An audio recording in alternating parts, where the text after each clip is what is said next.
Assalamualaikum warahmatullahi wabarakatuh. Waalaikumsalam. Alhamdulillahirabbil alamin wa bihi nasta'in ala umuri dunya waddin sayyidina wa maulana Muhammadin wa ala alihi wa sahbihi ajmain. Rabbi shrah li sadri wa yassir li amri wahlul 'uqdatam min lisani yafqahu qawli amin. Pemirsa Majid TV, para penonton dan sahabat ngopi dimanapun Anda berada, pertama-tama mari kita panjatkan syukur kita kehadirat Allah Subhanahu wa Ta'ala, yang mana pada kesempatan malam ini kita bisa bersua kembali di acara ngopi ngaji online perkara Islam. Kedua kalinya salawat dan salam semoga tercurahkan dari Nabi Agung kita Nabi Muhammad SAW. Semoga mahabbah kita kepada baginda Rasul dapat memberikan kemudahan hidup di dunia dan kelak di yaumil qiyamah kita mendapatkan syafaatnya. Amin amin ya rabbal alamin. Pemirsa Majid TV, para penonton dan sahabat ngopi dimanapun Anda berada, alhamdulillah kita bisa bersua kembali di acara ngopi ngaji online perkara Islam, dan pada kesempatan ini kita sudah sampai di episode yang ke-133. Dan seperti biasa di episode kali ini saya teman ngopi saya yaitu Mas Aldi. Assalamualaikum Mas Aldi. Waalaikumsalam warahmatullahi wabarakatuh. Kabari gimana Mas? Alhamdulillah baik Mas Anies. Sehat ya? Sehat. Mas Anies sendiri gimana kabarnya? Alhamdulillah sehat juga. Alhamdulillah sehat juga. Kok biasanya kalau tanya kabar itu ucapannya alhamdulillah, itu kira-kira kenapa Mas Anies? Itu sebagai bentuk wujud syukur kita kepada Allah. Dan itu termasuk alhamdulillah kan pujian kepada Allah kan itu. Itu kalau kita memuji Allah alhamdulillah itu keadaannya biasanya cuman sehat atau apa sakit, kita harus juga syukuri Mas Anies. Sebenarnya dua-duanya Mas. Dua-duanya. Kan kita diberikan kenikmatan perasaan, bisa merasakan sehat, bisa merasakan sakit. Jadi harus disyukuri. Nah, syukur paling mudah kan lewat bacaan hamdalah. Alhamdulillah. Alhamdulillah itu termasuk bentuk syukur. Ini dua-duanya juga sehat, sakit itu juga bagian mungkin dari takdir Allah juga nih Mas Anies. Bisa jadi karena itu kan kita nggak bisa kehendak manusia kan. Kita kan termasuk makhluk yang lemah. Jadi apapun kondisi kita ya itu semua kehendak Allah. Itu berarti termasuk bagian dari takdir Allah juga ya, kita sehat, sakit dan lain sebagainya gitu. Ya, termasuk kalau meluas itu macam-macam Mas. Kan kalau yang terkenal itu kan termasuk jodoh, mati, apalagi misal itu yang saya ingatnya jodoh tak kayak Mas. Oh jodoh toh, karena belum gitu ya. Ya bener-bener Mas, kalau ingat mati malah repot nanti. Iya, jodoh aja belum masa mau mati. Nah, artinya itu semua kan kehendak Allah, artinya takdir Allah. Nah, tapi ada beberapa kiai itu mengatakan takdir katanya ada yang bisa dirubah, ada yang tidak. Wah, gimana itu Mas Anies penjelasannya? Nah, daripada kita bertanya-tanya, langsung saja kita panggil narasumber kita ya. Siap Mas Anies. Kepada Ustadz Thurul Amin, monggo bisa gabung dengan kita. Monggo Ustadz. Assalamualaikum. Waalaikumsalam.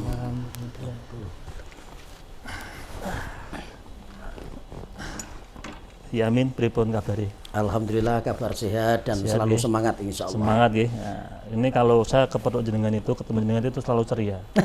Karena selalu memberikan joke atau hal-hal yang lucu, jadi selalu ceria. Insya Allah, karena hidup itu sebetulnya harus bahagia, karena hidup hanya sekali di dunia, untuk mendapatkan yang lebih bahagia lagi nanti di akhirat. Amin. Jadi ibaratnya di dunia adalah latihan bahagia, bahagia sebenarnya hakikatnya nanti di akhirat insya Allah. Berarti itu termasuk bahagia harus dipaksa atau itu muncul sendiri? Ada kalanya bahagia itu Allah berikan, ada kalanya kita yang menciptakan.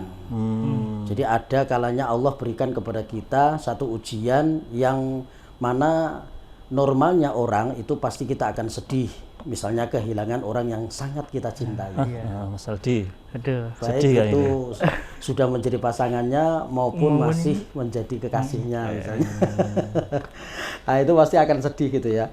Nah, tapi kemudian kita buat happy, kita tetap bahagia, kita tetap buat bahwa hidup ini semuanya akan tetap berpisah, cepat atau lambat, sekarang atau besok, semua tinggal nunggu giliran. Oleh karena itu, hidup kalau tidak untuk bahagia, lalu apa arti sebuah hidup kalau kita ternyata hidup kemudian kita menjadi orang yang sengsara dikarenakan ulah kita, dikarenakan kita sendiri yang bikin. Maka sebetulnya kebahagiaan itu Allah yang menentukan, tapi kita yang mengusahakan.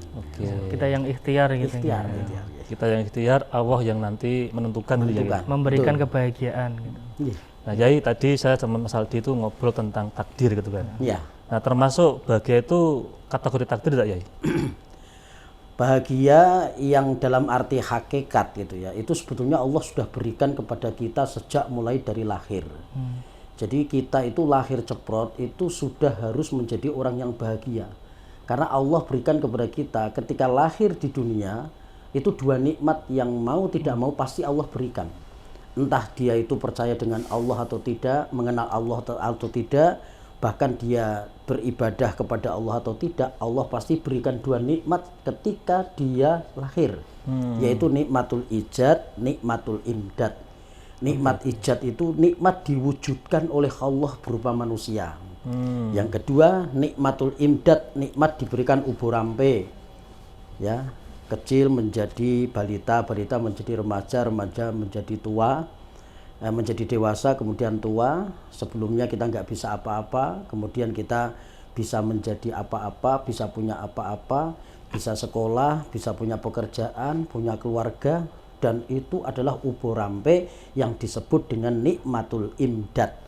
Nikmatul imdad itu nikmat yang diberikan oleh Allah setelah diwujudkan berupa manusia baru meningkat, yaitu nikmatul imdad. Imdad itu artinya ya nikmat anugerah ubur rampe, ya, pekerjaan, kebahagiaan, keturutan, apa yang menjadi cita-citanya. Maka dulu itu ada sholawat di waktu setelah adzan, ada puji-pujian itu ya. Gusti Allah maringi nikmat cacahe rong perkara, nikmat sing kaping pisan diwujudke rupa menungso, nikmat sing kaping pindho tekane ra dinyono-nyono.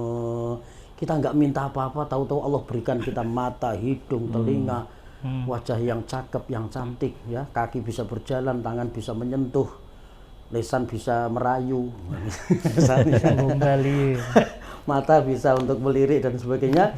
Semua adalah anugerah karunia dari Allah yang kalau kita bersyukur pasti dia akan bahagia. Maka ketika kita melihat dunia, kita harus melihat ke bawah supaya kita itu bahwa anugerah yang Allah berikan kepada kita itu pasti akan kita syukuri.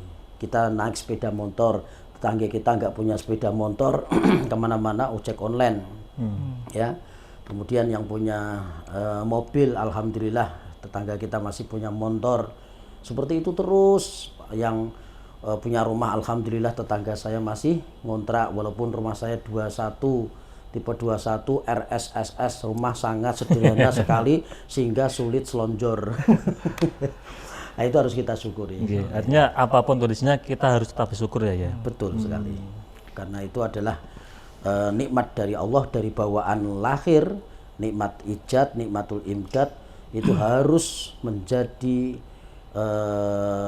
sasaran kita untuk menjadi alat bahwa kita harus bersyukur kepada Allah. Okay. Kembali lagi ke takdir ya, Yai. Kan kalau di rukun iman itu kan ada yang namanya qada dan qadar itu. Betul, betul. Nah, itu penjelasan dari 2 istilah itu sebenarnya gimana ya? Kadang kita kan cuman setengah-setengah gitu pengetahuannya tentang qada dan qadar. Ya. Jadi ada kalimat yang di ujung itu wa tu'minuna billahi wa tu'minuna bil qadri khairihi wa syarrihi minallah. Di dalam kitab yang tipis namanya Qadrul Ghuais itu diterangkan khairihi wa syarrihi minallah. Apa yang Allah berikan kepada kita, baik maupun tidaknya menurut ukuran kita, itu semua dari Allah. Prinsipnya satu, Allah tidak mungkin salah, Allah tidak mungkin keliru, kan seperti itu. Nah, kemahabesaran Allah yang tidak mungkin keliru dan salah ini kemudian menjadikan ketika kita berusaha kalau sudah semaksimal mungkin kemudian Allah tetapkan lain tidak sesuai dengan yang kita harapkan, maka hakikatnya itulah yang terbaik. Karena Allah tidak akan mendolimi hambanya, Allah tidak akan mendolimi umatnya, Allah tidak akan mendolimi apalagi kepada orang yang mengenal Allah, beribadah kepada Allah. Sedangkan orang yang enggak mengenal Allah saja, yang enggak mengenal Allah, yang enggak beribadah kepada Allah saja diberikan rahman oleh Allah. Kekayaan, kesejahteraan, kemakmuran, pekerjaan yang layak gitu ya. Tapi nanti tidak akan diberikan rohim oleh Allah di akhirat, karena sesungguhnya rohim, welas asih Allah atau kasih sayang yang satu ini, yang Rohim, itu hanya diberikan oleh Allah kepada hamba-hambanya yang beribadah kepada Allah, yang iman saja nanti di yaumul qiyamah, seperti itu. Berarti kalau gitu takdir itu nggak ada yang buruk ya Kiai, kalau dari ukuran Gusti Allah gitu ya? Ukuran Allah itu tidak ada yang buruk, karena pasti yang terbaik. Cuma kita memandang bahwa tidak sesuai dengan harapan kita saja mungkin, gitu kan. Jadi menurut ukuran kita, kalau tidak sesuai dengan yang kita harapkan, kemudian Allah berikan yang lain, berarti itu ujian dari Allah untuk kita. Tapi kalau sesuai dengan yang kita rencanakan, Allah berikan dengan benar-benar 100% sesuai yang kita rencanakan, maka itu bonus dari Allah, dan itulah anugerah terbesar. Ya seperti itu. Misalnya kita pengen jodohnya kayak si dia, terus dapetnya dia gitu ya Mas? Dapat dia juga yang dituju. Iya. Nah itulah. Itu nikmat. Jadi itu nikmat paling agung itu. Nah, tapi jangan lupa setelah diturutin sama Allah, nanti pun akan mendapatkan ujian yang lain. Mungkin keturutan di awalnya ya mendapatkan sesuai dengan apa yang kita idam-idamkan. Nanti dalam mengarungi rumah tangga pun pasti juga akan mengalami hal-hal yang dalam tanda kutip pasti tidak menyenangkan.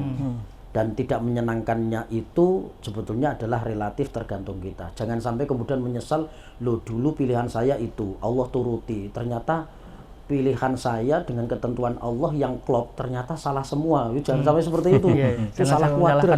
Iya, jangan sampai menyalahkan Allah yang sebelumnya diawali dengan menyalahkan diri kita sendiri, kemudian akhirnya keluar kalimat, ngerti ngono awit biyen bojoku koyo ngene tak ijoke kerupuk misalnya gitu.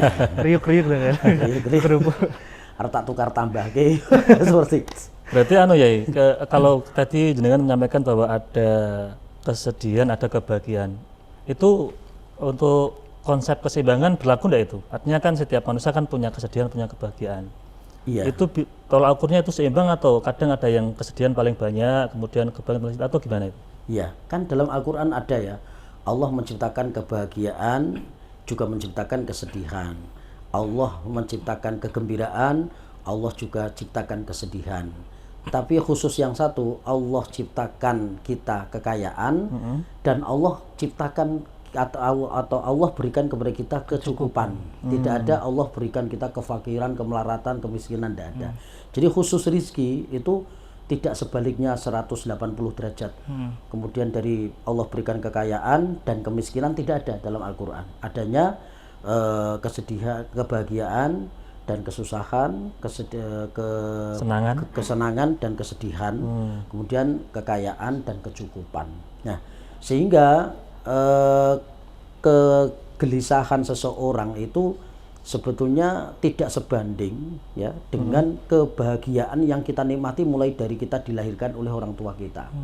Jadi ibaratnya begini, ketika kita diberikan oleh Allah oksigen setiap hari dengan gratis, mata bisa melihat, kita bisa bernafas, kaki bisa berjalan, kita bisa menikmati indahnya dunia ini.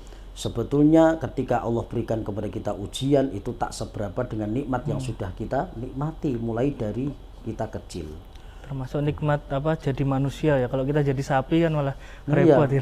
Dan sebaik-baik makhluk kan manusia kan. Laqad khalaqnal insana fi ahsani taqwim. Mulane kalau bodo lebaran itu biasanya ke Mangkang. Ngopo to ning Mangkang bodo-bodo madake rupa. Mesti tetap ganteng sing menungsone itu ya. Walaupun manusia sejelek apapun tetap asani taqwim. Karena bandingannya jauh banget antara manusia dengan binatang. Dari segi fisik itu sudah sempurna banget dengan manusia daripada binatang. Yang kedua Allah berikan akal dan juga nafsu. Sementara hewan hanya nafsu saja, tidak punya akal. Mboknya saja dinikahin, dikawinin begitu ya. Tanpa ijab kabul lagi. Itu kemudian apa lagi? Fisik, akal.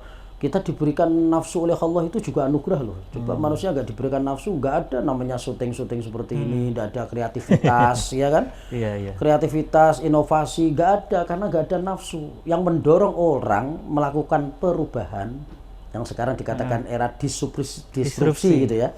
Ya, disrupsi itu karena didorong dari nafsu yang ingin lebih maju lagi, Lebih baik dari lebih yang baik kemarin. dari sebelumnya.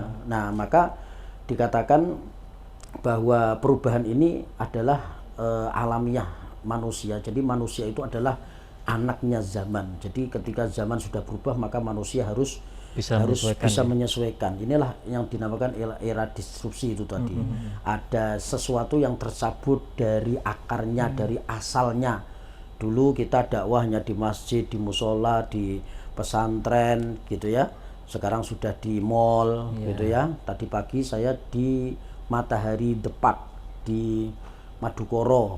Wah, itu lesehan seperti ini ya, SPG cuci mata ya. Cuci mata gitu ya. Aku ya rada deg-degan. Arep tak delok dosa, ora tak delok kok mubadir. Akhirnya astagfirullah tapi alhamdulillah gitu.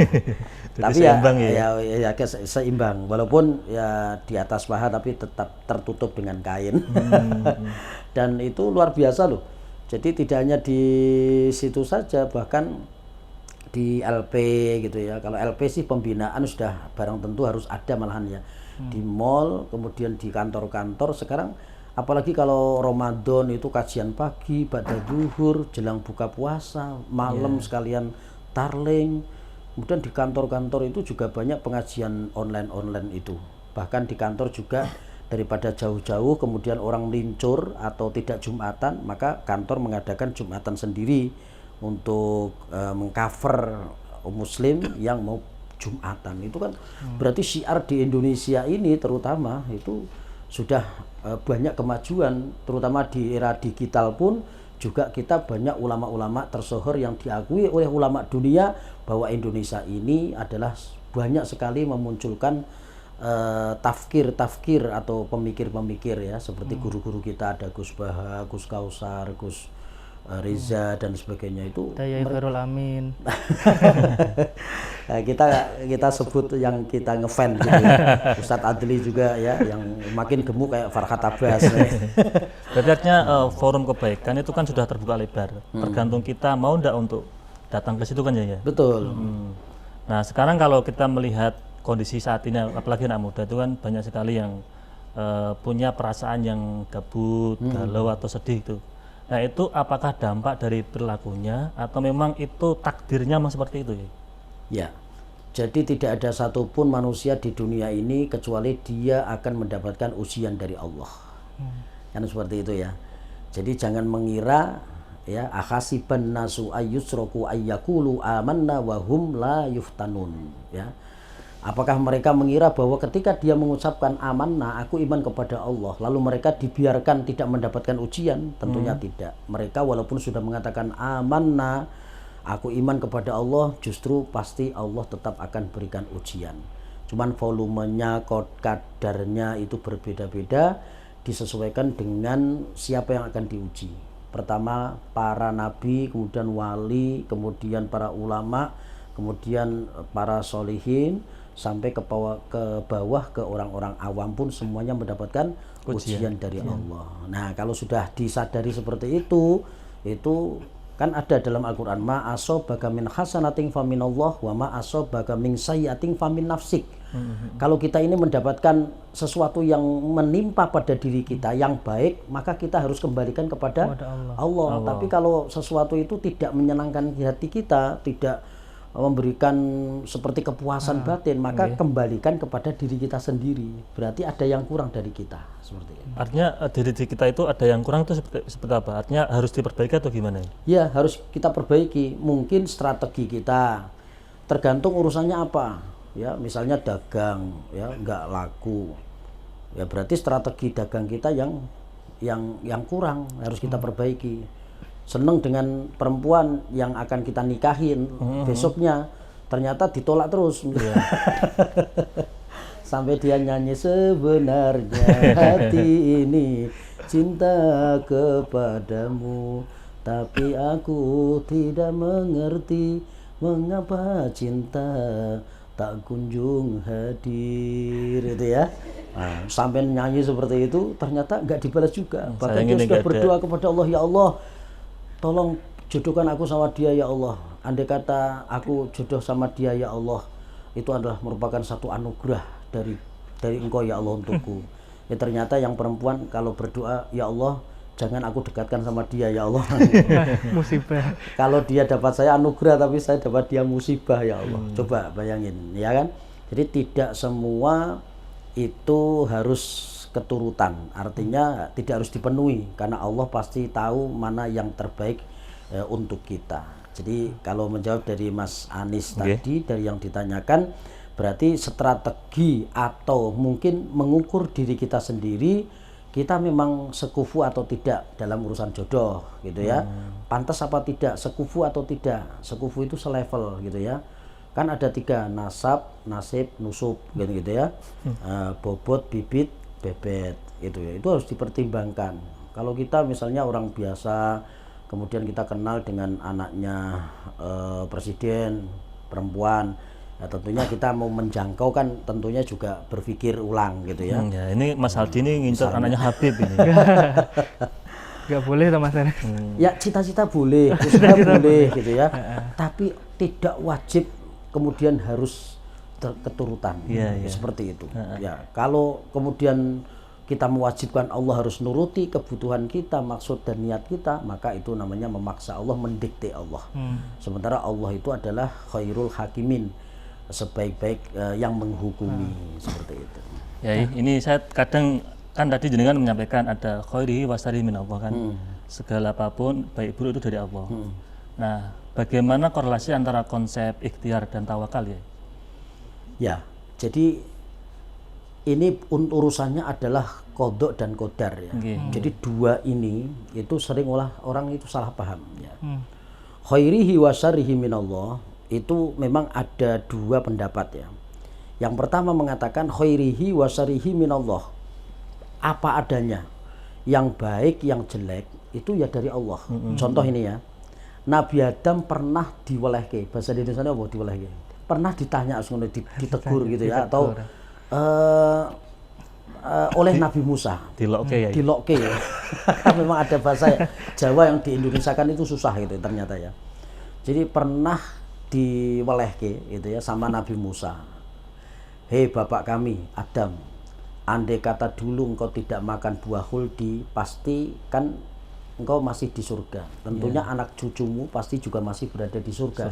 Sebagaimana Nabi Adam dan Hawa punya anak yang lahir di surga, Qabil sama Iklimah. Qabil lahir di surga, Iklimah lahir di surga. Qabil ganteng, Iklimah cantik.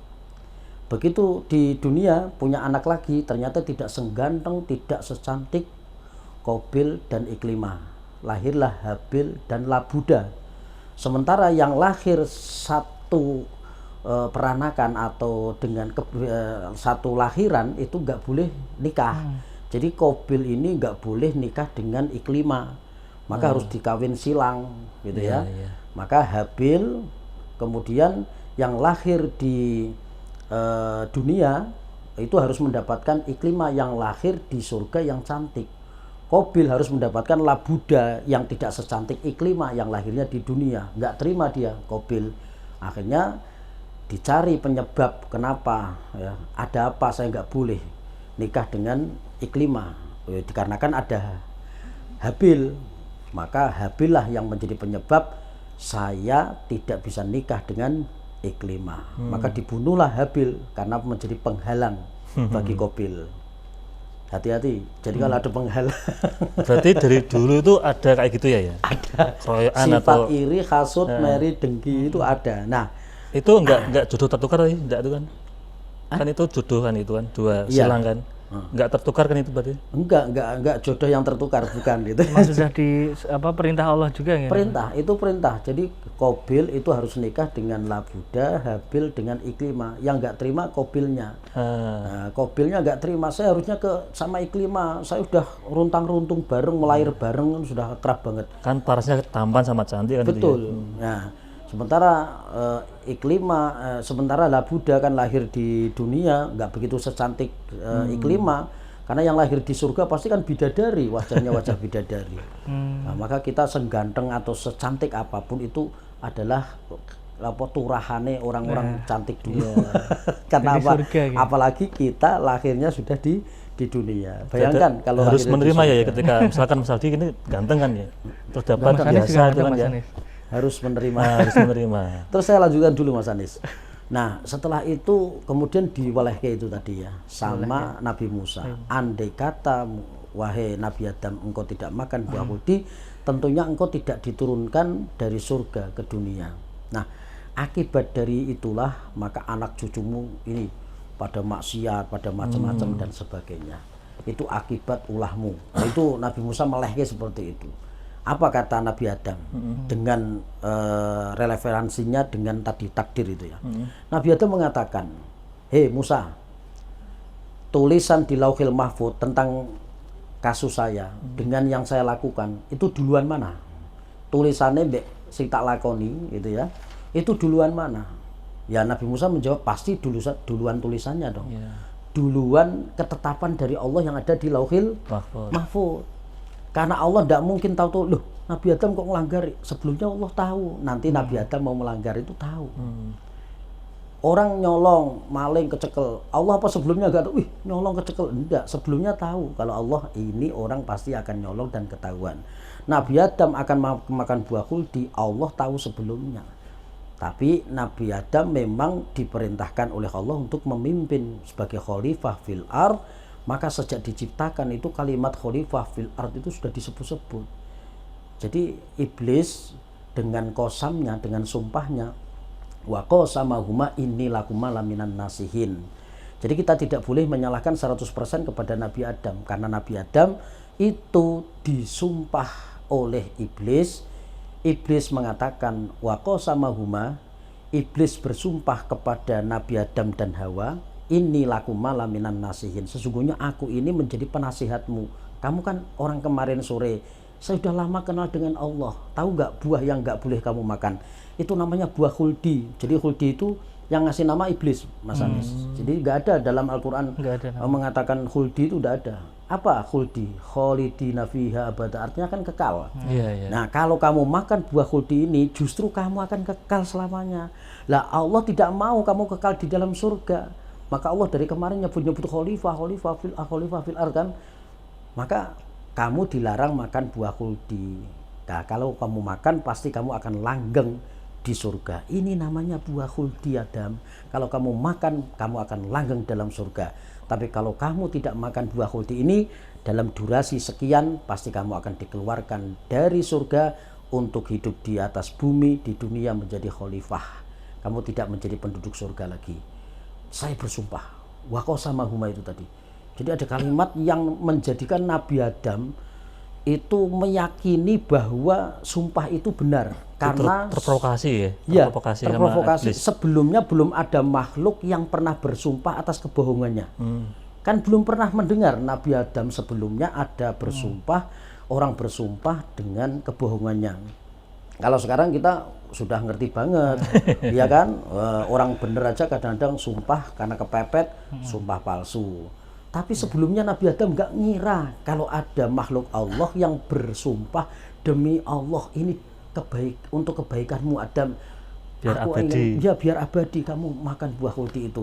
Ini laku malaminan nasihin. Sesungguhnya aku untuk kalian berdua sebagai penasihat yang baik. Itu. Nah, Nabi Adam kan nggak kebayang ada makhluk kok bersumpah atas nama penciptanya yaitu Allah untuk kebohongan. Nggak lebo gitu loh. Nggak nyangka ada makhluk kok berani seperti iblis bersumpah untuk menutupi kebohongannya. Maka kemudian Nabi Adam akhirnya makan buah itu dan akhirnya tenang ya. Allah sejak awal sudah melarang la taqrabu hadhihi syajarata fatakuna minadh dhalimin. Maka terjadilah kemudian Nabi Adam diturunkan dari surga itu. Nah, kalau dari melihat ini Mas Anies, itu kan khairihi wa syarrihi minallah itu secara total. Jadi baik dan tidaknya memang langsung Allah. Jadi Nabi Adam saja mengatakan tulisannya di Lauhil Mahfuz dengan yang aku lakukan duluan mana? Ya duluan tulisannya. Ya sudah, berarti saya ini melakukan sesuatu yang Allah sebetulnya sudah menetapkan. Artinya semua kan settingannya Allah semua kan? Iya, walaupun Nabi Adam berusaha bagaimana, tetap ketentuannya di sana seperti itu. Nah, Tapi ada dua pendapat. Yang kedua, Nggih. itu manusia tetap diberikan yang namanya ikhtiar, kemampuan untuk memilih.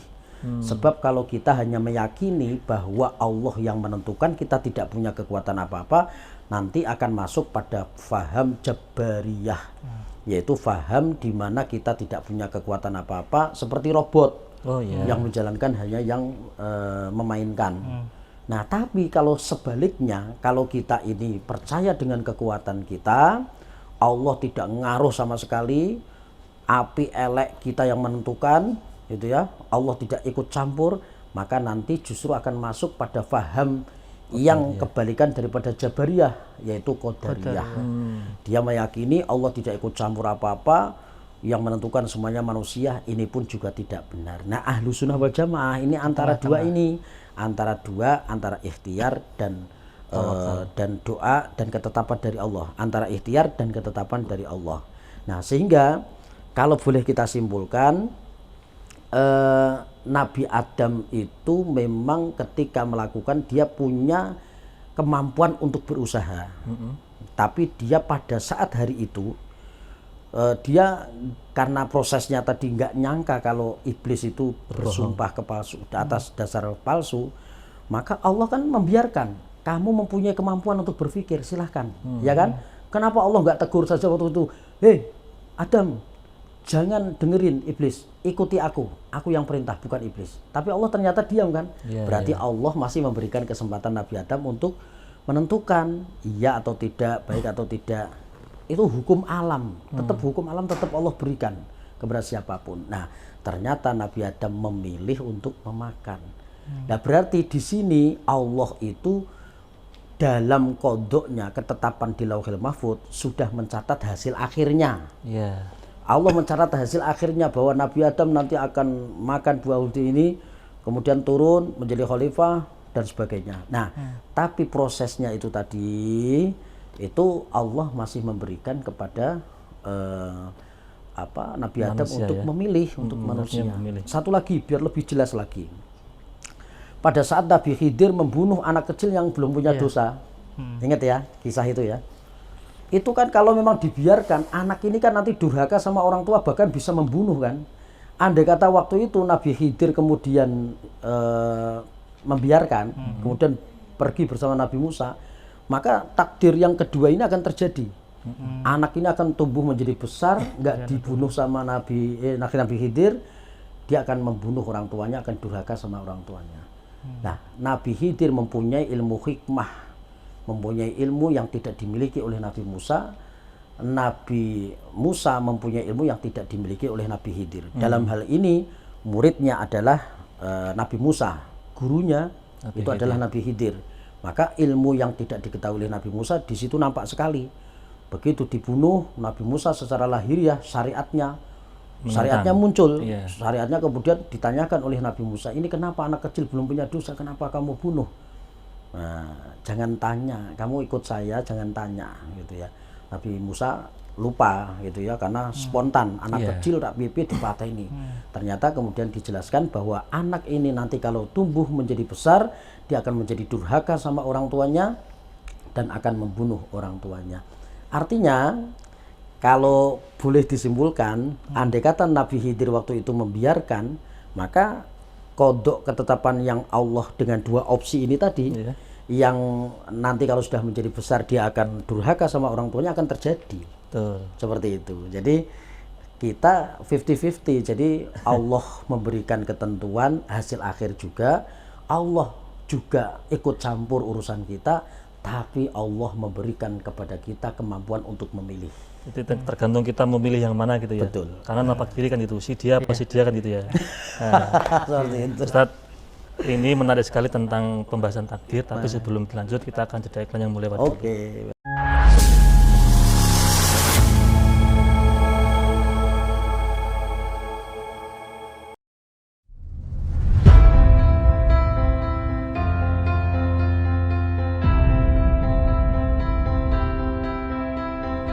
Masjid Agung Jawa Tengah kini hadir dengan berbagai pelayanan dan fasilitas yang membanggakan.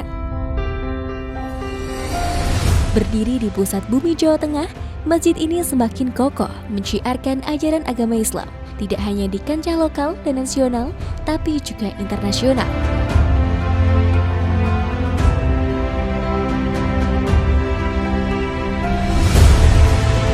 Mengikuti perkembangan dan kebutuhan masyarakat, Masjid Agung Jawa Tengah mempersembahkan sebuah lokasi yang mengantarkan, lokasi yang membekali untuk ibadah yang suci, manasik haji dan umroh Masjid Agung Jawa Tengah.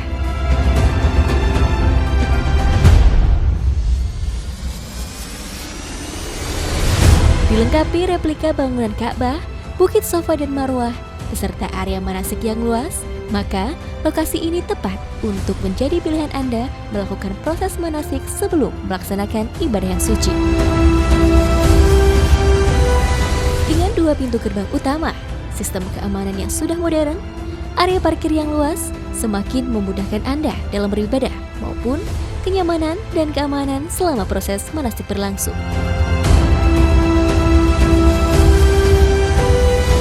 Hal penting lainnya adalah kemudahan akses untuk penginapan Hotel Geraha Agung, akses oleh-oleh Semarangan dan Jawa Tengah, tempat beribadah yang nyaman, juga akses wisata kota Semarang untuk sekedar memanjakan mata, menikmati hamparan kota dari atas menara. Tentunya, ini semua demi pelayanan yang mengedepankan kepuasan Anda sebagai pelanggan. Dengan berbagai macam kelebihan tersebut, maka lokasi manasik di Masjid Agung Jawa Tengah layak menjadi pilihan Anda sebelum melaksanakan ibadah yang suci ataupun untuk proses pendidikan putra-putri kesayangan.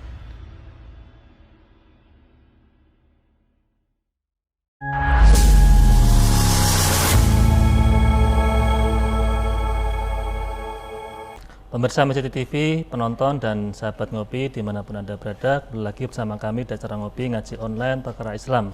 Masih bersama Khairul Amin dan Mas Aldi. Nah, ya Amin tadi menarik tentang cerita takdir, ada cerita tentang Nabi Adam, kemudian Nabi Khidir itu kan. Ya. Nabi Khidir tadi disampaikan bahwa beliau mempunyai ilmu hikmah, bisa nerawang masa depan kan gitu. Nah, sekarang kan marak itu, ada banyak orang-orang yang bisa nerawang masa depan itu. Katanya bisa. Nah, katanya bisa. Itu apakah memang ada ilmunya atau itu ada bantuan dari lain atau gimana ya? Baik, ilmu itu ada yang dari langsung Allah itu ya, ada yang diikhtiarkan atau diusahakan ya. Ada yang bisa dipelajari, ada yang langsung datang dari Allah. Misalnya kita mau belajar ilmu kanuragan gitu ya. Orang yang sekti itu ada 2, ada yang memang Allah berikan kepada dia kewaliannya yang seperti kita melihat kisah-kisah di mana orang itu diselamatkan oleh Allah secara tiba-tiba ya, para wali-wali Allah itu ya. Mungkin kalau di film-film itu ya mungkin di para wali songo itu yang tahu-tahu memang sak uni-unine, sak keluare apapun itu bisa jadi, misalnya menunjuk kolang-kaling tahu-tahu jadi emas misalnya dan sebagainya. Itu karomah kalau wali itu ya. Karomah. Jadi karomah, ilmu hikmah itu langsung dari Allah ya. Kesaktian gitu ya. Itu kan seperti kalau Nabi itu mukjizat. Kalau kepada para waliullah namanya karomah. Kalau kepada orang biasa yang soleh namanya maunah. Maunah ya. Jadi maunah ini pertolongan dari Allah tiba-tiba gitu ya. Tahu-tahu kalau mau ditembak meleset misalnya. Mau dibacok cokdal misalnya, tahu. Padahal dia nggak ngapa-ngapain, tapi jadi Allah kayak kemarin ya, pas kecelakaan di itu kereta itu mesinnya nggak apa-apa itu kan yang nyupir. Ya, salah satunya itu mungkin ya. Salah satunya karena mencolot. Tapi enggak, misalnya kalau memang Allah selamatkan dia, ada kan misalnya di pesawat atau di tabrakan yang sangat dahsyat, tahu-tahu bayi itu justru selamat, tidak ada luka apapun. Nah, itulah dinamakan dengan maunah. Kalau kepada wali namanya karomah, kepada nabi dan rasul namanya mukjizat. Nah, tapi ada ilmu yang seperti itu yang memang bisa dipelajari, ilmu sihir, ilmu kanuragan, itu bisa dipelajari dengan puasa ngebleng, puasa mutih, dengan bacaan mantra atau doa-doa tertentu, itu bisa dipelajari. Bahkan dengan bantuan jin. dengan bantuan jin, bisa. ya itu bisa menjadi pengikut kita. Di Meranggen itu ada kiai yang punya jin 11 gitu ya. Ya, saya sampaikan main sepak ini bola itu. Itu paling dibuat klub bola mungkin ya. itu karena yang ngendikan itu juga kiai yang levelnya sepadan dengan beliau. Saya tidak sama-sama perlu level. sebut namanya ya. Itu beliau punya jin 11 ya sudah. Saya sebagai muridnya ya percaya saja. Nggih. Tapi memang ada kan, jadi bisa seseorang itu menguasai jin. Apalagi cuma 11, bisa mungkin seratusan. Nah, tapi ada jin yang tidak diopeni, tidak dicari, tapi dia datang untuk ngaji sendiri. Termasuk dengan Mbah Yai Muslih Meranggen. Itu ceritanya sebelum saya di pesantren Futuhiyah, itu dulu Mbah Yai Muslih waktu Sugeng, sekitar kan Sedone itu 81 ya, sekitar tahun 75-an, itu kalau beliau ngajar itu selalu gelundang ya. Kata santri, wah pelem tiba gitu ya, ngerti Kucing ya. ngertinya kucing, kalau ndak pelem pruntil. Kalau bukan belum matang kan namanya pruntil. Iya. Mbah Yai Muslih kemudian ngendikan itu bukan pruntil, itu bukan kucing, itu adalah jin yang ikut ngaji dengan kita. Subhanallah. Jadi ada jin yang mengikuti kita untuk ngaji, bukan untuk apa-apa, tapi memang jin-jin yang muslim ini mereka seperti kita, mau ngaji, menjadi santri, mondok, dia kan ikut mondok akhirnya, karena setiap Mbah Yai Muslih ngajar, beliau Ikut ngaji. Karena mungkin bocor, jadi gelundang-gelundangnya melu krungu gitu. Harusnya nggak kedengeran gitu. Tapi kalau ada jin kok kita melihat, bisa melihat jin, maka sebetulnya yang apes bukan kitanya, tapi jinnya. Kenapa? Karena sebetulnya jin itu ya harusnya goib. Kenapa bisa terlihat? Itu yang di sana pimpinannya marahin loh itu. Kok iso ketok ya? Nah, kok iso ketok? Piye kowe iki? Kowe maca apa? Gitu. Jadi kebalik, kita ingin melihat jin, mantra surat jin atau dengan mantra-mantra yang lain, dan dengan doa-doa yang lain bisa melihat, tapi mereka pun juga kadang-kadang bocor alamnya, dimensinya walaupun berbeda, tapi kadang-kadang bisa bocor loh itu ya. Ya itu kamera-kamera seperti ini kadang-kadang juga bisa bocor.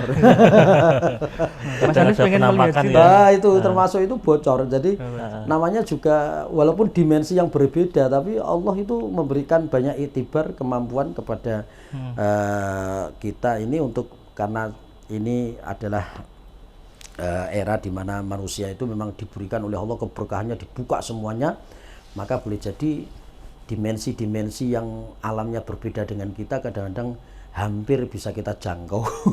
Seperti itu. Tapi kayak mempelajari tadi apa boleh ya, kayak apa ramal terus dan lain sebagainya gitu. Jadi kalau mempelajari sihir ya, mempelajari sihir untuk dipraktekkan sihir itu haram. Tapi kalau mempelajari sihir untuk menangkal sihir itu boleh. Jadi kan kita misalnya ini di ruqyah, ilmu-ilmu ruqyah itu ya, entah itu di CRA, entah di apa gitu ya.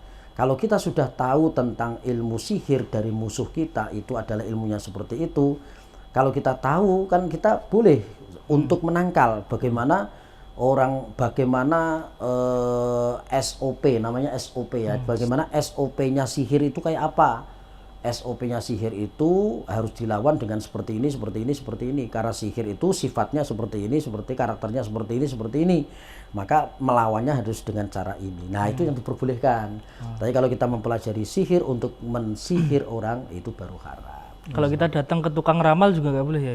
Tergantung tukang ramalnya itu apa, karena ramal itu sebetulnya kan boleh jadi dia itu makrifat, dia meramal sesuatu. Nabi pun sebetulnya meramal ya, saya ala umati zamanun, kan ada banyak kalimat akan datang suatu saat di tengah umatku. Artinya itu kan menyampaikan masa depan gitu.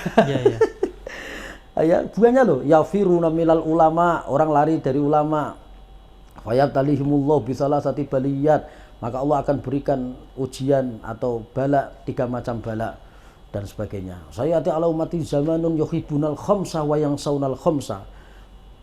Akan datang satu saat umatku senang dengan perkara 5 tapi lupa dengan perkara 5. Saya ala umati zamanun, apalagi banyak sekali. Itu kan Nabi meramal.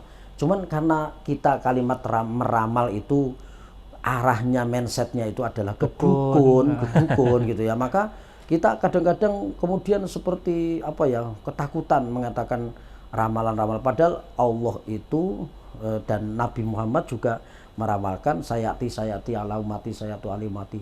Oh, itu kan kalau memang itu ilmu hikmah, ilmu makrifat dari orang tersebut, maka tidak masalah kita datang bukan untuk meminta ditentukan dilihat masa depannya. Itu tidak, tapi kita minta doanya. Sebab kalau kita minta diramal, kita diperlihatkan yang sesungguhnya, dikhawatirkan justru merugikan kita.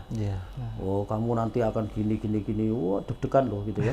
Nggak tenang malah ya. Iya. Saya pernah itu saya nggak minta. Tahu-tahu Syekh Dur, panggilannya Syekh Dur di Meranggen itu, Syekh Abdurrahman bin Badawi.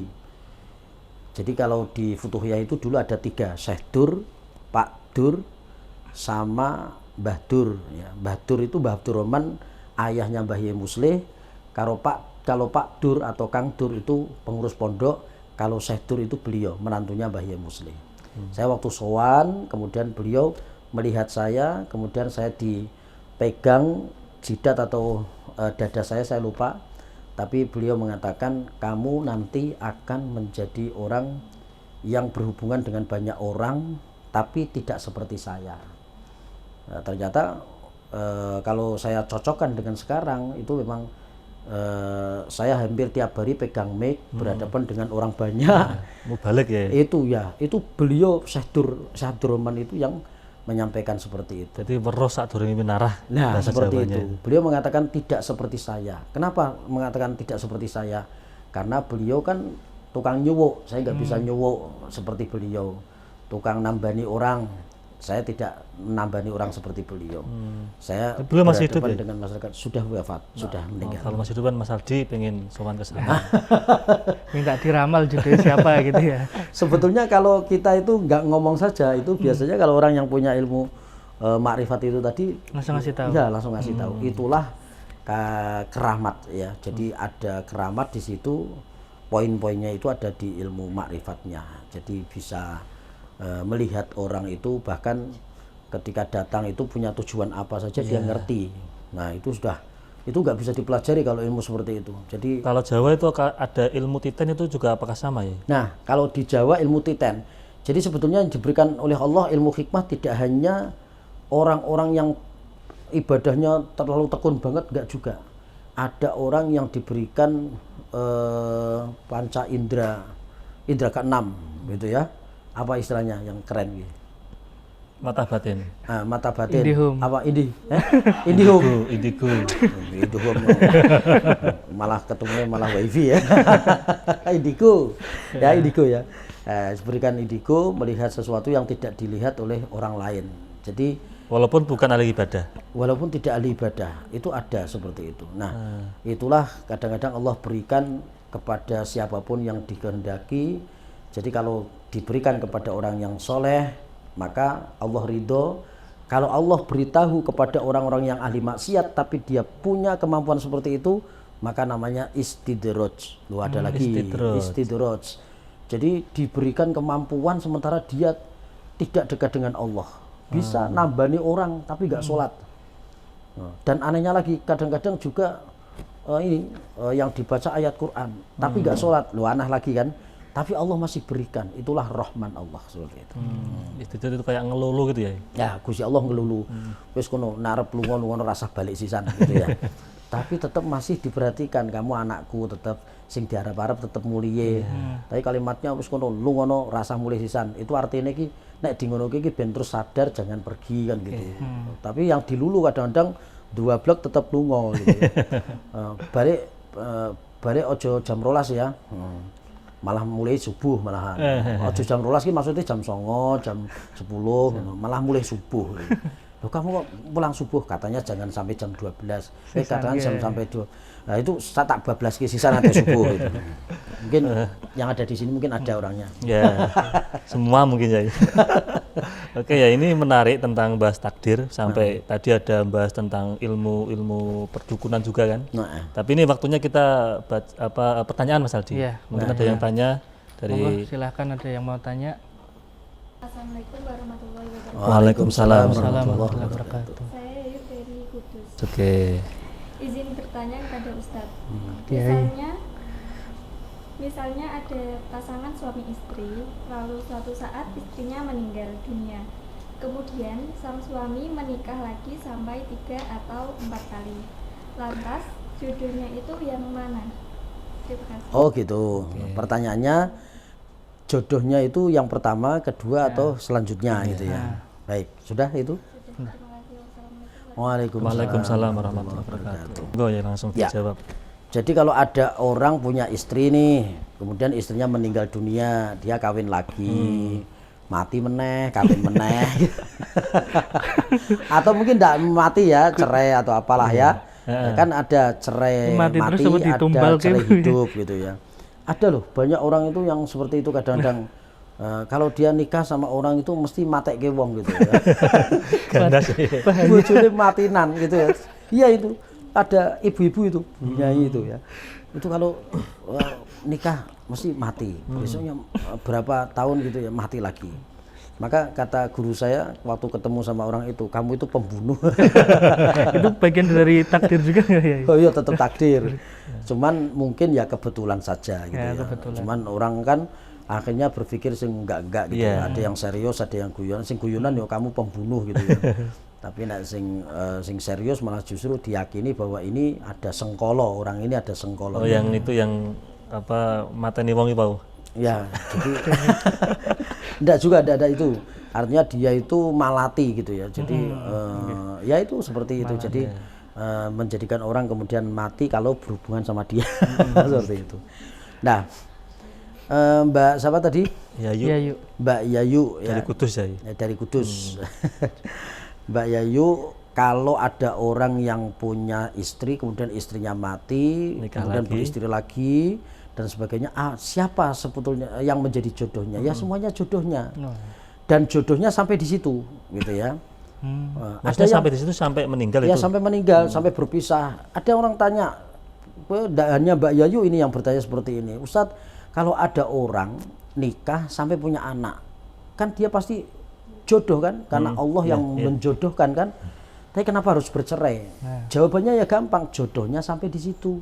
Berarti ketika sudah cerai berarti sudah nggak jodoh lagi. Sudah gak jodoh lagi. Walaupun Jadi, belum meninggal. walaupun belum meninggal, berpisahnya karena perceraian, cerai hidup, itu ya jodohnya sampai situ. Jadi ada jodoh selamanya dunia akhirat sampai mati, sampai dua-duanya dipisahkan dengan kematian. Ada yang durasinya, yang satu mati, yang satu tidak, yang dua-duanya masih hidup tapi cerai, itu juga ada. Jadi seperti Nabi Musa, ada Nabi Musa lagi nih gitu ya. Ada yang datang kepada Nabi Musa minta diberikan kekayaan oleh Allah supaya Nabi Musa mendoakan dia supaya menjadi orang kaya. Maka disampaikan kepada Allah, orang ini ingin kaya, ya Allah berikan kekayaan kepadanya. Maka Allah berikan kekayaan, hanya durasinya itu 1 tahun.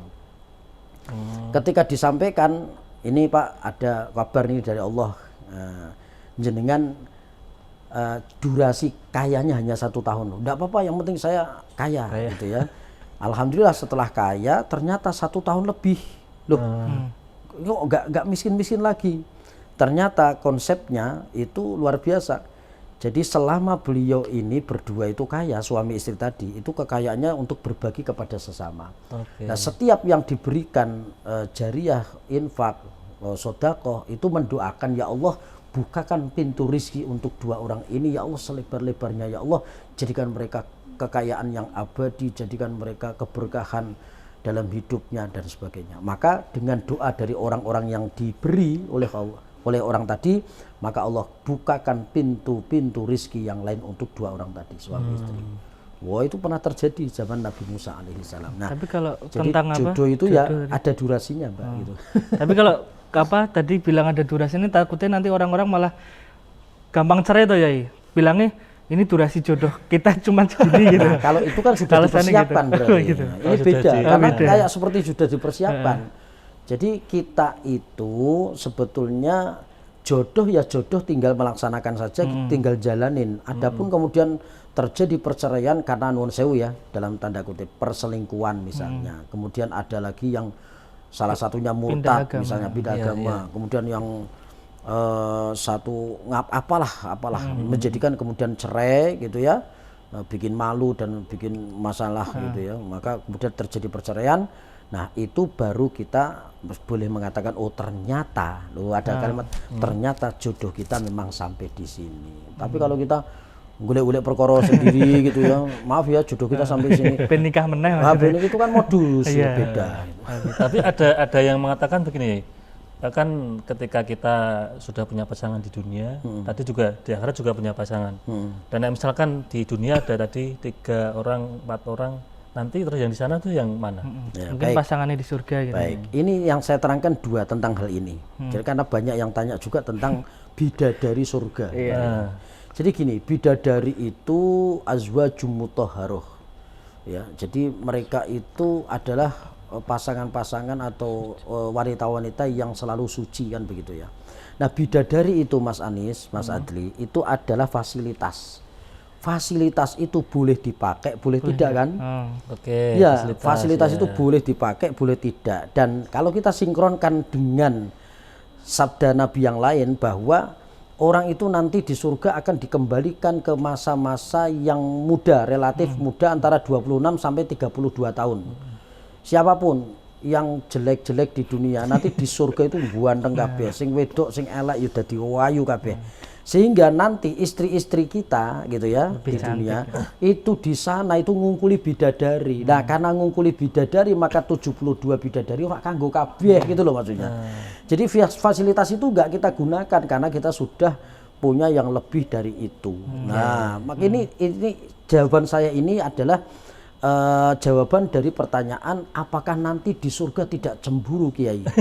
Ya. Kan banyak bidadari tadi ya. Bidadari 72. Sementara saya nanti bagaimana di surga apa terus dapat bidadara. Terus lanangan 72 wah ngeri gitu ya. Ora iso bayangke gitu ya. Ternyata konsepnya formatnya enggak gitu gitu. Oh iya. Formatnya enggak gitu. Aja dibayangke sing lanang entuk wedokan 72, sing wedok entuk lanangan 72. Kemudian ada ustadz yang mengatakan nanti di sana kita pesta seks, Masya Allah gitu ya, sampai menerangkan sedetail itu tapi tanpa ilmu. Jadi konsepnya, formatnya bukan seperti itu. Jadi yang tadi bidadari fasilitas, ya, tapi yang istri asli itu ya pasangannya itu yang ya pasangannya, dan pasangannya lebih cantik daripada di dunia. Nah ketika saya sampaikan itu ada yang tanya juga, lah apa mboten bosen ning donya entuk kuwi, nah ning surga kuwi meneh gitu. Di surga itu tidak ada orang bosen. Jadi kebosanan, kepanikan, kejengkelan, nesunan itu hanya ada di dunia. Di akhirat nanti tidak ada orang yang nesunan, jengkelan, nesunan, apa sing jenenge cemburu. Itu tidak ada. Nanti formatnya berbeda formatnya. Wis padha-padha urung tekan kono tapi keterangannya seperti itu. Sehingga ya nanti kita buktikan saja di sana. Tapi yang jelas bidadari terap Allah siapkan ya barangkali yang masih bujang meninggal dunia. Nanti seperti Julaibib setiap saya tadi menyerangkan kebetulan ada ceritanya, ada kisahnya gitu ya. Nah, inilah hikmahnya kita banyak referensi, banyak belajar, banyak baca itu. Jadi enak ketika kita nyambung ke. Julaibib itu pendek, hitam, keriting. Itu sahabat Nabi itu. Bujang. Kepengin duwe bojo ayu. Lapor sama Nabi, ya Rasulullah, saya pengen punya istri yang cantik gitu ya. Itu kok kalau sama kasusnya kayak orang-orang sekarang ya.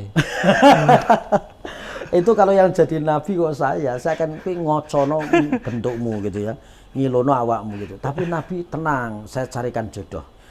Wahai Rasulullah, saya ini enggak begitu ganteng, saya itu hitam pendek, betul Julaibib kan pendek, hitam keriting sisan gitu ya. Saya enggak pernah lihat ya. Itu dalam sejarahnya seperti itu, minta cari jodoh yang cantik. Gitu ya. Nabi kan alladzi tanhallu bihil uqad gitu ya. Iso ngudari sesuatu sing ruwet-ruwet. Itu arti dari alladzi tanhallu bihil uqad wa tangfariju bihil kurab, sing do susah-susah, sing pikirane ruwet-ruwet, sing sedih itu yang galau bisa menjadi clear karena Nabi. Itu makna dari sholawat nariyah itu ya. Nah, maka Nabi mengatakan tenang saya carikan. Nah, waktu ada jamaah yang mau keluar dari masjid dipanggil sama Nabi. Bahasa kita seperti ini, Pak jenengan dua anak wedok punya. mau tak lamar boleh. Nah, bayangannya bapak tadi itu untuk Nabi. Untuk Nabi itu. Nah kalau dulu kan untuk Nabi kan bangga banget, wah mesti swargane, mesti mulyane kan, wah langsung yes. Jamaah tadi mengatakan, nuwun sewu Pak, jangan yes dulu, ini bukan untuk saya. Nah insya Allah Gusti, lah kangge sinten Kanjeng Nabi Julaibib lah buarake gitu ya. Karena diyakini bahwa Julaibib ini memang perawakannya seperti itu sudah terkenal gitu ya. Terkenal apa ya? Ya terkenal pendek, ireng, keriting gitu. Karena orang terkenal itu ada dua ya, sing paling pinter, sing paling ganteng, utawa sing paling beling gitu ya. Itu di pondok pesantren biasanya juga seperti itu, sekolahan juga seperti itu. Wah akhirnya dia Masya Allah, tapi nanti anu tuh Kanjeng Nabi saya tak bicara sama anak saya dan juga istri saya. Padahal mau semuanya yesek gitu ya. Bahasa ngerti nak Julaibib jadi tak ngomong sih. Akhirnya dia pulang dulu, lemes gitu ya. Sampai rumah ketemu istri, Bu, anak kita mau dilamar sama Nabi. Alhamdulillah, istrinya juga seperti itu. Ngertinya dilamar Kanjeng Nabi gitu ya. Bukan untuk Nabi lah, kanggo sopo Pak? Kanggo Julaibib. Ya Allah. Julaibib Pak, ya Allah, rak salah krungu Pak. Lah iya aku stiwas muni yes Ibu mau. Nah terus gimana ini Pak? Ya sudah rembuk-rembuk piye enake. Anak siji kok malah dipek karo wong ngono gitu ya. Nah, tapi anaknya yang perempuan, yang satu-satunya tadi itu ternyata dengar di balik seperti ini kan. Dulu kan rumahnya enggak seperti sekarang tembok-tembok semua gitu ya.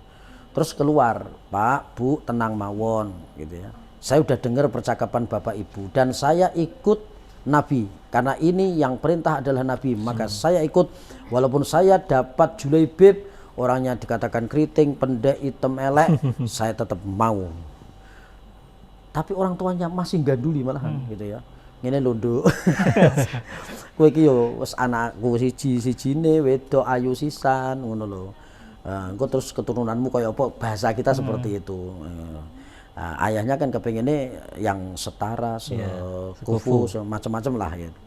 Tapi anaknya justru mengikuti Nabi. Tidak ada satu keputusan pun Allah dan Rasulnya kecuali pasti di situ ada kebaikan. Inilah kalau orang sudah berilmu tinggi, walaupun masih muda, dia yakin keputusan Allah dan Rasulnya pasti yang terbaik, pasti dia akan lebih pasrah seperti itu. Bahkan bangga dia. Karena yang perintah Allah atau Nabi Muhammad itu mesti apike. Wa ma yang tiku anil hawa in huwa illa wahyu yuha. Sekali-kali Nabi tidak pernah mengucapkan sesuatu kecuali atas dari wahyu Allah Subhanahu wa taala. Maka kemudian ditemukan sama Julaibib. Julaibib, aku wis entuk jodoh kanggo awakmu. Sopo? Mbak Yayu saka Kudus. Misalnya. Ya, terus Mbak Yayu ya wis gelem gitu ya. Siap ya. Julaibib suwenenge pol yes, alhamdulillah sesuai harapanku misalnya Mas aja. Aku yuk. Lah terus akhirnya sudah mau ijab itu ya. Julaibib kamu harus cari untuk mahar atau mas kawin. Iya. Untuk khidbah, untuk lamaran, ada khidbah kan? Khidbah, lamaran itu juga ajaran Islam, khidbah namanya. Sehingga kalau sudah di khidbah, dilamar oleh orang, tidak boleh ada laki-laki masuk. Karena sudah khidbah, lamaran. Nah terus, nyari apa? Cincin. Julaibib nyari cincin. Ning nggone Keranggan, Semar misalnya. Malah iklan gitu. Nah kemudian ketika sudah mencari cincin untuk melamar Mbak Yayu tadi gitu ya. Itu ternyata ada panggilan perang Mas Adli, Mas Anis. Khalilullah, ada panggilan perang itu. Akhirnya Julaibib karena pasukan perang yang tangguh selain Khalid bin Walid yang dulu sebelum Khalid bin Walid itu ya Julaibib itu tadi. Maka ditanya oleh utusan Nabi itu, Julaibib ditanya mau nikah atau mau perang gitu ya. Nah, ketika ditanya Julaibib, ini saatnya perang. Loh aku meh nikah meh rabi, meh merit malah bukan perang. Ini perintah Nabi gitu ya. Kamu suruh pilih merit apa mati, merit atau perang gitu ya. Mau nikah atau mau perang gitu ya. Resikonya kalau perang 50-50. Menang yo kuis mati, menang yo kamu berarti pendekar, kamu orang yang sabilillah, mati pun kamu juga sabilillah, tapi kamu mati syahid. Bisa hidup, bisa mati karena perang kan antara dua itu. Tapi kalau kamu tidak ikut perang, berarti kamu mementingkan pribadi daripada panggilan Rasulullah. Bismillah, saya ikut Nabi, saya perang. Loh, akhirnya uang yang harusnya untuk beli cincin buat Mbak Yayu mau malah gue tuku pedang. Gue tuku pedang neng di Mbak Kudus itu. Bareng betul. Nah, kan yang bikin itu kan bareng kan bikin itu kan senjata tajam kan, senjata ini kan pisau dan sebagainya, bareng. Kudus nanti bareng atau tulan atau. Nah itu bareng itu misalnya. Ya sudah saya cari pedang saja untuk perang. Ternyata kesimpulannya ujung-ujungnya Julaibib mati. Ikut perang tapi mati. Wah ras dumeri itu aman berarti ya. Lah bapaknya Mbak Yayu ki mau langsung seneng. yes. Alhamdulillah. Ras untuk mantu Julaibib gitu. Mas Aldi gitu. Tapi Mbak Yayunya gitu ya, itu nangis karena nggak jadi menjadi keputusan yang ditentukan oleh Nabi kan. Nangis gitu ya. Nah, tapi bapak ibunya seneng gitu, alhamdulillah. Nah, terus akhirnya Nabi nyamperin Mbak Yayu gitu ya. Nyamperin perempuan tadi. Wahai anak dari ayah yang bernama ini gitu ya. Kemudian dipanggil sambil Nabi itu memegang pedang yang buat perang itu Julaibib itu ya. Ya, Julaibib ini. Pedangnya Julaibib dipegang Nabi, kemudian beliau mengatakan, wahai calon dari istri Julaibib, kamu harus merelakan calon suamimu Julaibib untuk nikah dengan kamu di dunia, karena Allah lebih sayang kepada Julaibib akan dinikahkan oleh bidadari surga. Malah Mbak Yayu ini mau cemburu malahan. Aku dah. Gitu ya. Nah, akhirnya apa?